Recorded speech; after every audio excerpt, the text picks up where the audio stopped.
That is exactly Hollywood's anger, encapsulated in 3 seconds of palm-knee-stretching agony, truly representing how they feel when an indie film is making more than a multi-billion-dollar company. He is only 20 years old. Anyway, let's just cut to the crap. Point number 1, more authentic fans and creators. Indie creators many times come from a place of passion, and that can show heavily. While Hollywood is going for mass appeal, a lot of people are getting tired of that same Hollywood slop. It's been said time and time again that Hollywood has been constantly pumping out the same old thing over and over, and it's become more industrial than it is creative. Although that doesn't mean that there aren't any creative projects, there's definitely been more access in terms of tools for other people to make their own stuff. Which leads me to my second point.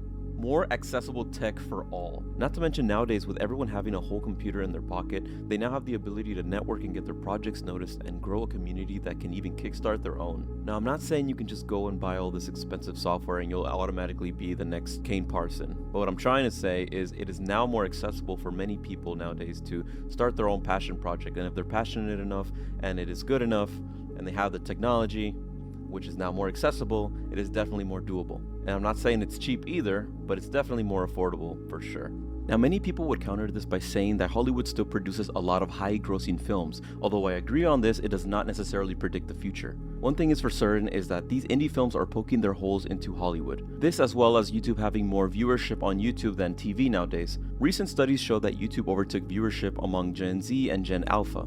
It really comes to show how we are shifting more into a newer generation toward less TV and more YouTube.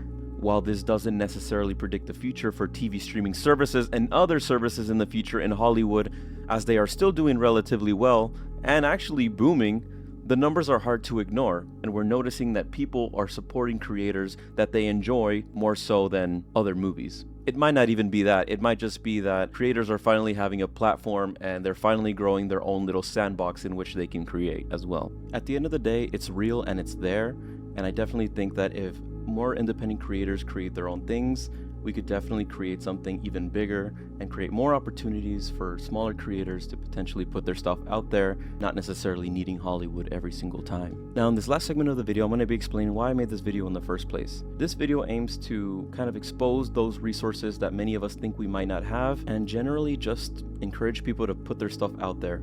I feel like there's tons of creative people who are just amazing in what they do, who just simply don't put their stuff out there because they're afraid of criticism or they feel like they have lack of resources. Now, I'm not saying everyone has those resources, but I do think that we should just get started with what we have and build upon there. I think it's important to create discussions, which is what I'm trying to do, and to just really push those real creative people to make their stuff. I just kind of wanted to create a small little ramble video. I hope you enjoyed my little rant, and yeah, thank you for watching. Have a good day.